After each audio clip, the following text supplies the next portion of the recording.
Brunch with me, Anya Adams. And me, Fanshen Cox. Sister Brunch is a podcast about Black women and non-binary folks striving and thriving in media, entertainment, and the arts.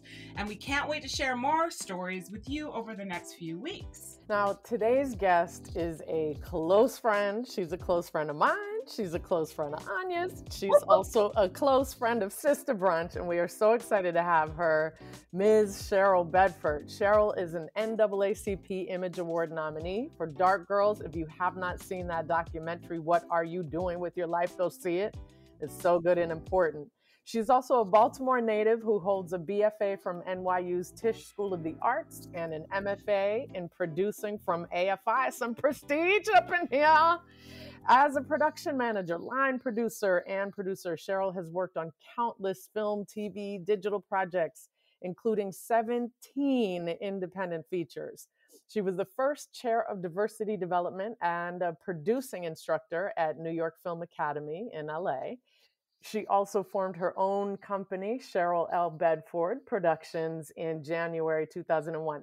Miss Bedford is the founder of, I know y'all have heard of it, and every woman that listens to this podcast should be a part of this, and non-binary folks, Women of Color Unite, WOCU, a nonprofit whose purpose is to help women of color get hired, get their projects funded, and get their content distributed.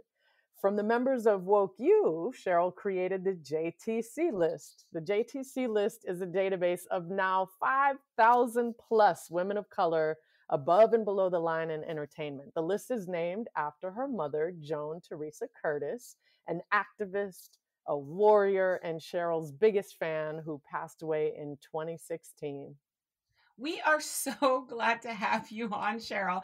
Your resume and your history that you are bringing to Sister Brunch is so phenomenal. I'm so excited to just dig in with you. I'll just say very quickly that I was a young producer, called myself a producer in Los Angeles back in 01 or 02 or something like that. And I got an assistant job on a film that Cheryl was producing, and I showed up in flip-flops. She might want to share the rest. Tell us, tell us. I took her aside, like I was not going to embarrass her. Here is this young sister coming on. I think it was your first production in Los Angeles. Like it was a short film, but I had already done a whole bunch of features, and but something for a paycheck. And so I take Fanshen aside, and I very sternly but gently I don't know how gentle I was. I was like, my sister, we don't wear flip-flops on set. Like, you could get hurt, and then we could get sued. Like, don't ever do that again, okay? And we've been friends ever since. That's right. We sure have. And we should mention, which I love about this, is that another guest from season 3 was an actor in the film, Diana Elizabeth Jordan. We're going to have her on. You'll hear her story. But I just love that we are still working together. Here we are all these years later. How many years later? And here we are. Mm-hmm. That's pretty amazing. So Cheryl, you were working on a movie, but do you want to tell us like your background? Like, how did you get to that movie and how did you get to where you are now? Sure. So I always tell everybody I'm a producer, line producer by trade. I'm an activist by DNA. So my mother was an activist. She was also a statistician. My Aunt Mary C. Curtis, is a very well-known journalist. My Aunt Janice just finished her tenure as the president of the National Association of Black Storytellers. And my Uncle Thomas, who's a retired judge in Baltimore, Maryland, helped to pass the Americans with Disabilities Act. His youngest son, my cousin, is disabled. So I come from a long line of activists. So the very first time I marched, I was 2. I was on my mama's hip, and it was during the Baltimore riots. So I combined all of that and am the founder of, as we say, WOCU, Women of Color Unite. Actually, it's the way the bio reads, but actually the JTC list came first. And the JTC list was the database, and it was originally just a Google Doc. So what happened was in February. I remember that. I remember signing up on it.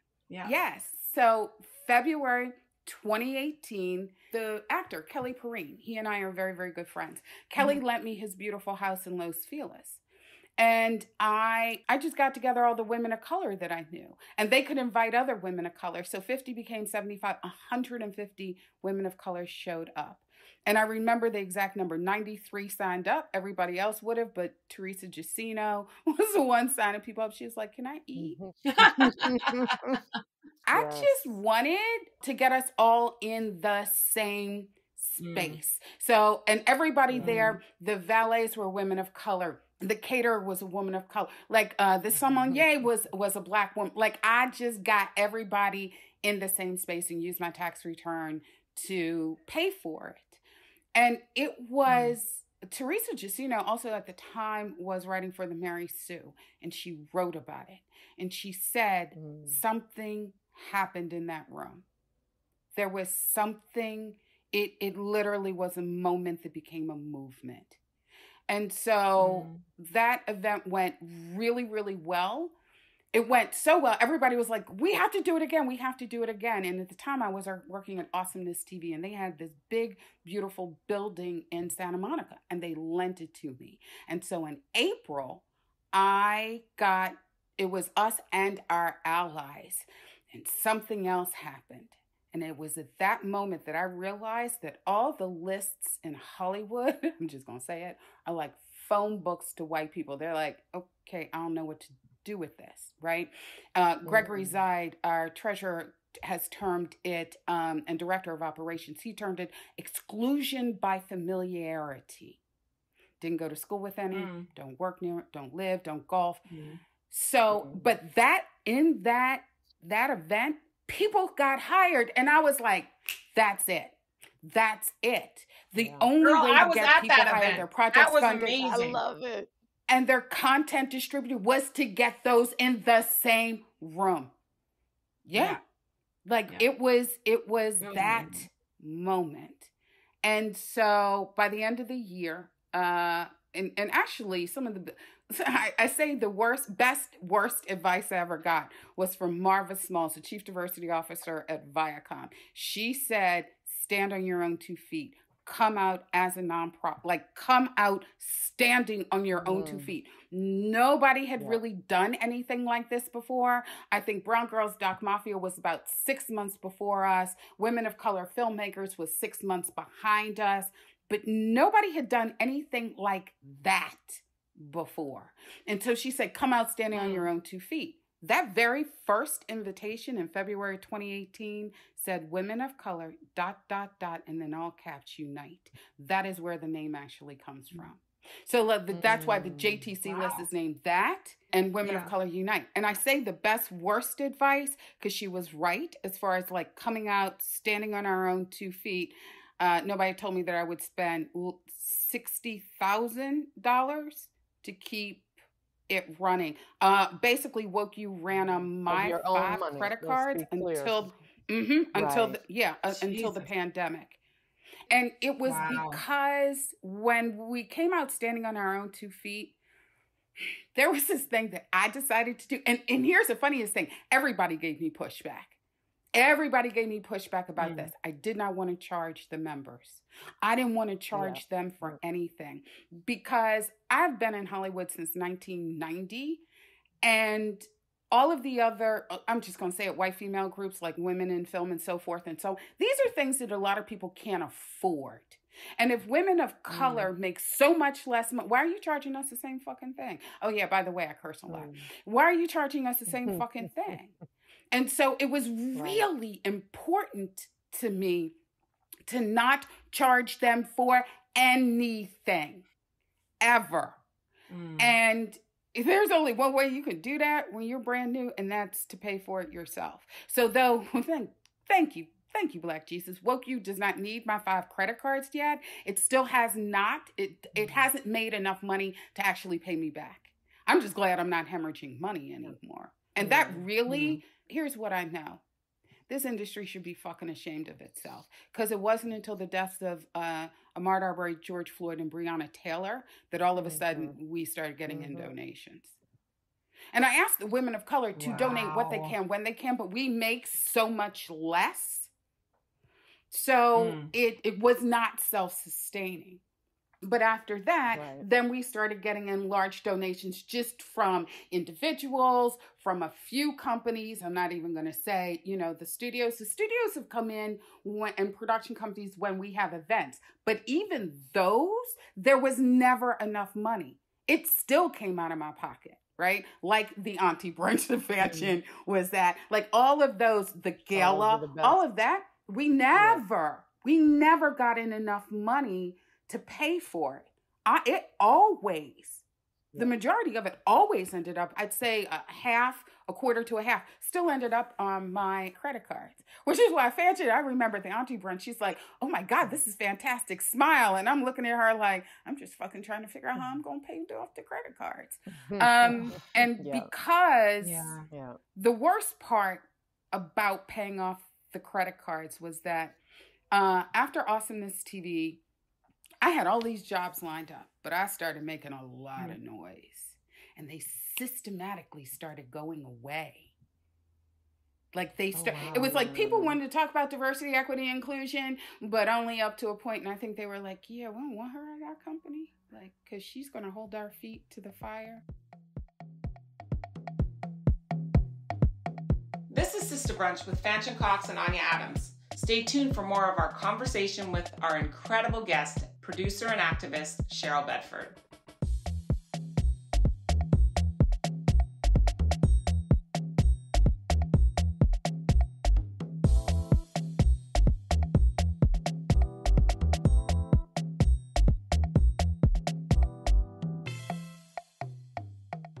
We're back. Check out more of our conversation on getting woke paid with Cheryl Bedford. You've told us your origins, which is you were born to be an activist, right? Like it's in your blood and it's in your family, it's in your community. And sometimes as a friend, my heart breaks for what you go through, for being authentic and calling out. Sometimes I'm like, oh, I know this industry well enough to know that some folks just run away from that. But you are responsible for so much change. And it comes both in the form of what you've done with Women of Color Unite and the JTC list. And we should talk about Start With 8 Hollywood also, because Brittany, one of our producers, was in Start With 8. And, you know, I love Start With 8. But at the same time, in order for things to happen, we need folks to push, right? Even though it's all going to go slowly, we need folks to push. And you are constantly in that position. I wonder if you want to talk to our listeners about how do you do that and maintain your self-care and your love and your joy. And I do get to see those things from you too. How do you do that so that our listeners know and we know, how do we push and still stay alive, basically? And can I just add one thing to that? And also know that you will continue to work. Because you did say that you were having, you know, those jobs were going away, but you are working. Wow, that's a lot. Okay, so self-care, that is really tough. I have to remind myself. I do go to the gym. I take Pilates. Those are things that I do for me so that I can get out of my own head. I have wonderful, wonderful, wonderful friends, especially Black women. My best friend, Milana Gray, of course, Fanshen. The list goes on. It really does. I have an incredible staff. I have incredible volunteers. Yeah. And I know that I'm not in this fight alone because they have my back. So let's talk about when I was doxxed on Twitter. So somebody doxxed me. And it was actually somebody who knew that I actually get death threats. Somebody actually once sent me my address. So I was like, yeah. So now I use firms that, you know, wipe me off the internet, like my personal information. So when I was doxxed, that was really, really hard. I'm not going to lie. My fiance called me that night, and I'm not going to talk about the person or whatever. I'm just going to say that they started it. Fanshen knows, and it went on for days. Now, here's what I don't do. I don't give oxygen. There are some, I just don't give oxygen. As people began to, I can always count on Black women. As people began to find out, they started questioning. The same person emailed every single trait about me. Like I'm not gonna lie, felt like 9 days of fucking torture. Oh. By the time that person got around to doxing me, which was the last day, it was, I believe, July 15th, July 14th, my fiance called me.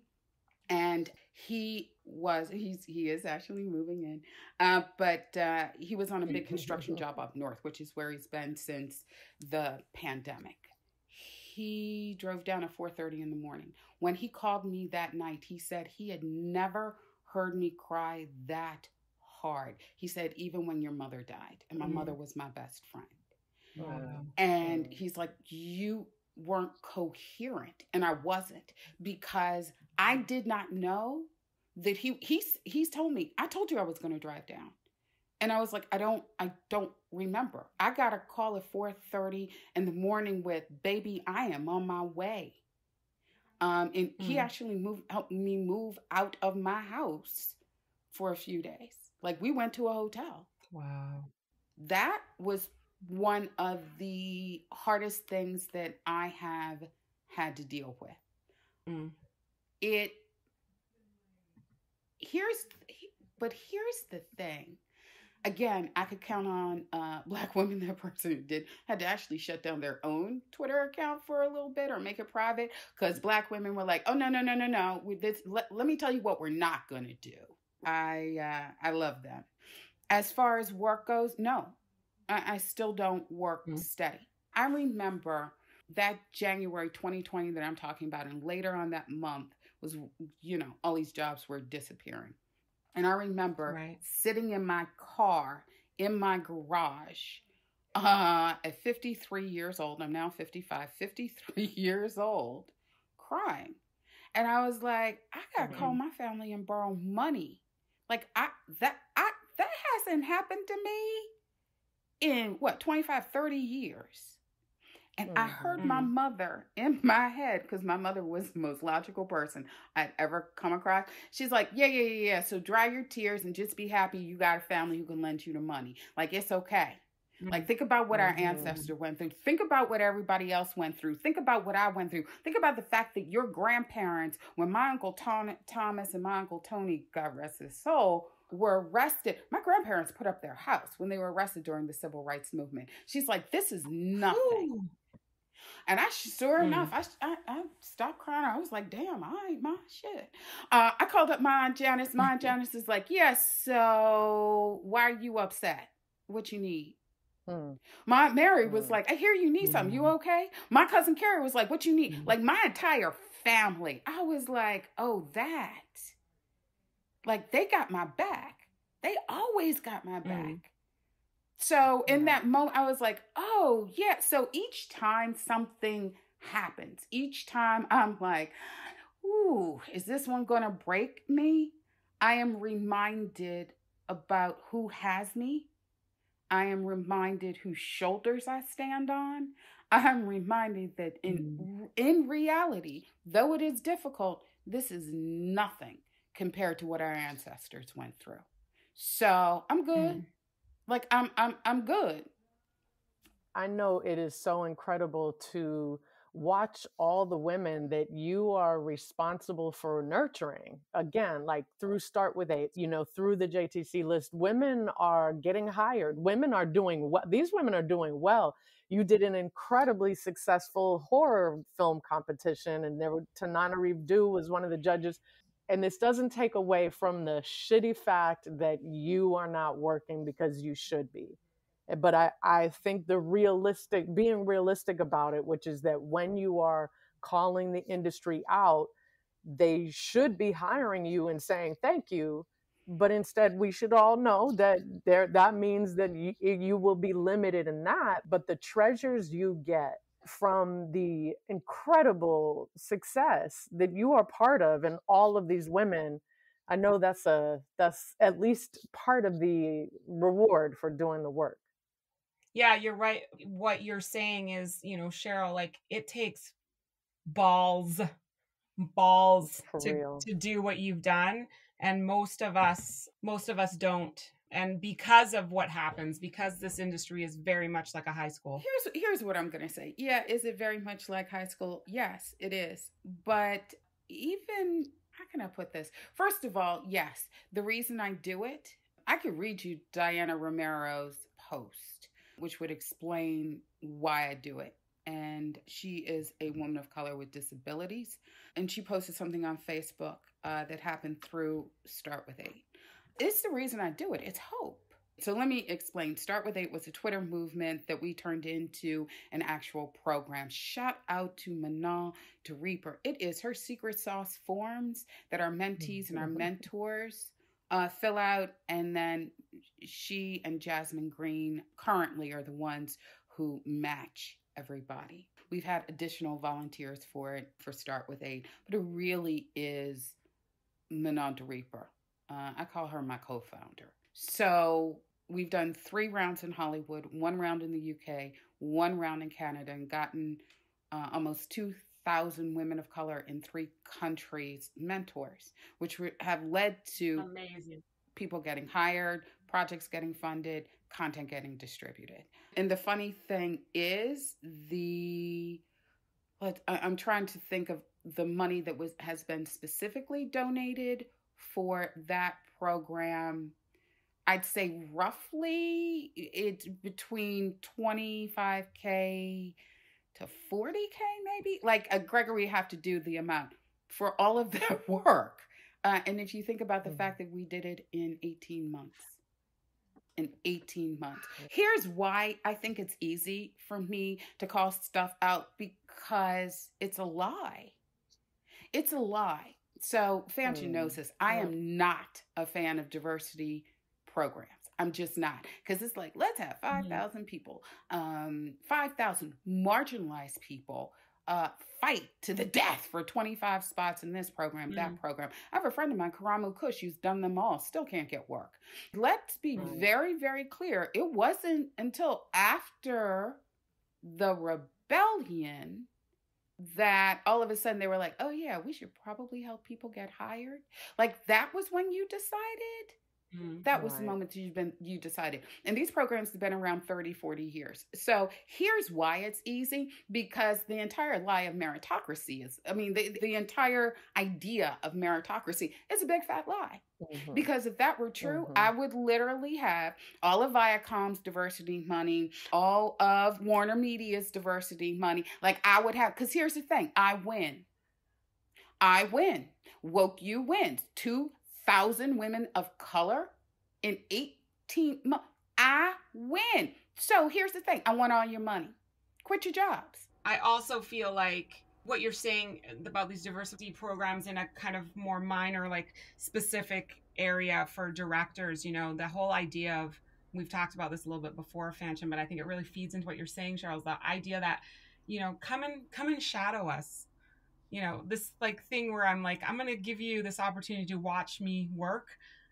We don't need that. We don't need the opportunity to watch anyone work because we know how to do the work. It's exactly the same thing. It's like, give me your money. Yeah, context is everything. So part of the problem is that nobody ever really talked about the studies. So if you look at Annenberg, UCLA, San Diego State, USC, if you look at all these studies, what are those studies based on?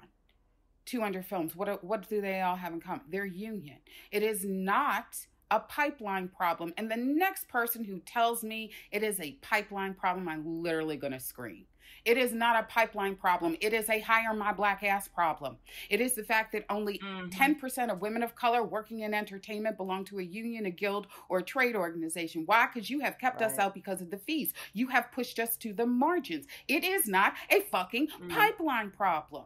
It isn't. It is a hire my black ass problem. It is the fact that we know that intersection of racism and the power of whiteness, because we don't call it white privilege, because it's privilege to be raised by a black woman. Yes. The very first thing is perfectionism. We got to be I don't have to be perfect. I am a fully formed human being. I am not perfect all the time. Stop asking me. Because the damage that is done to our mental health is staggering. So yeah, I'm calling you all out. all of you heads of diversity, equity, and inclusion. I am calling you out. Hey, it's Fanshen, and you're listening to Sister Brunch. We'll be right back. And if you haven't already, go ahead and follow us on Twitter at Sister Brunch, Instagram at Sister Brunch Podcast, and we're on Facebook too at facebook.com/Sister Brunch Podcast. Leave us a comment, slide in our DMs, share your news with us. We want to celebrate your hard work with you. We are coming to a close on this, and we could, of course, go forever with you, Cheryl, and what you do. Again, we're so grateful for your work and for being that voice that discomforts others as needs to be. We often ask our guests about salary because we really want to encourage kind of open conversation about salary so that we know what we can ask for. And I know we've all said the most important right now, we got to get hired, right? But I wondered if you have, let's say, advice for our listeners or anything around what to do to get the salary that you deserve once you do get hired or as you're negotiating it. I'm going to take this in a slightly different direction. I'm going to say, Sure. Green light yourself. So what happened was, and Fanshen knows this, I interviewed for a whole bunch of jobs. I couldn't get a line producer job because of ageism. And then the EIC and VP job because I had never held those titles before, even though I'm just like all the other, especially Black women I know who are line producers who hit that ceiling. Like we've trained a whole bunch of people who are now EICs and VPs, but we ourselves had never held that title. Well, Women of Color Unite is unique in the way that we wrote, again, shout out to Gregory Zide, when we wrote the mission statement. So WOCU is a fully functioning nonprofit production company. They don't tend to have them in the United States. They're only a handful because there's no funding from the government, but they do have them in other countries that are funded, like the UK, like Canada, like Australia. But we turned Women of Color Unite to a fully functioning nonprofit production company. So after that happened to me, I decided that wasn't going to happen to the other women of color that I knew, especially Black women. So at our last team meeting, not only is the paperwork done, I am now Cheryl L. Bedford, president of WOCU Production. I gave myself the title because here's what I know. I'm smarter than the rest of them. Always have been, always will be. So I just gave myself the title. And then now Manon DeReaper is VP of Development. Jasmine Nichelle is VP of Production. Because here's what's not going to happen. They're not going to go through the same thing that I just went through. I'll be goddamned. So we have a slate of projects. I'm a producer. Because of Start With A, I got everybody's emails. And considering all the content that we do is normally focused on an ism in some way, shape, and or form, right? Like it fits our entire mission statement. So here's the thing, Hollywood. I'm calling you because the content is really, really good. Like, I'm not going to lie. It's really good. Come fund it. Come distribute it. Like, I'm going to be calling and I'm going to be holding your feet to the fire. And yes, I am now president of WOCU Productions. And my millennials, they now have the VP titles. They are doing the actual jobs. We got heads of production. We got the directors of development, like all of that. Because again, let me tell you what we're not going to do. We're not going to have the same shit that just happened to me happen to them. So here's what I'm going to tell people. More so than even necessarily getting the salary you deserve, it's the title, the salary, all of that. Green light yourself. Give yourself the title.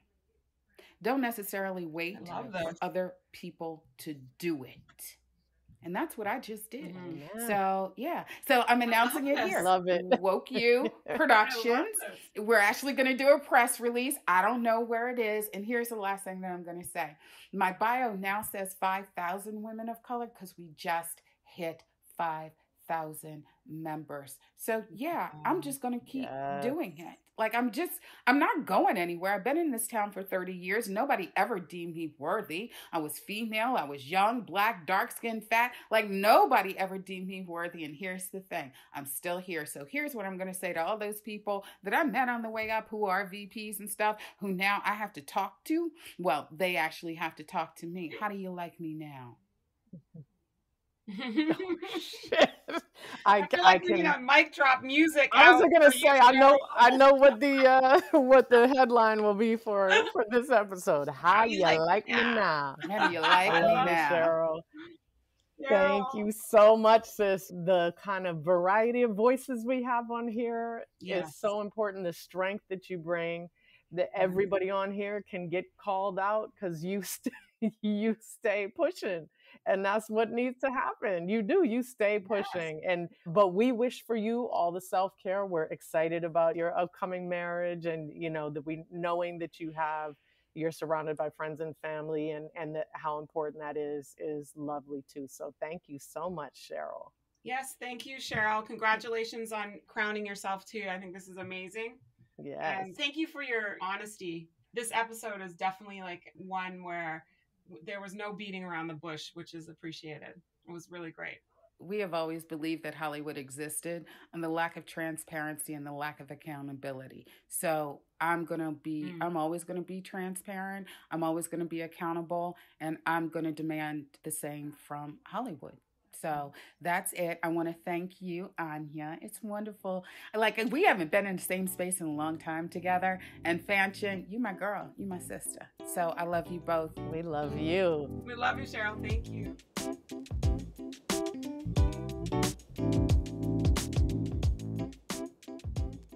Thank you so much for listening to Sister Brunch with me, Anya Adams, and Fanshen Cox.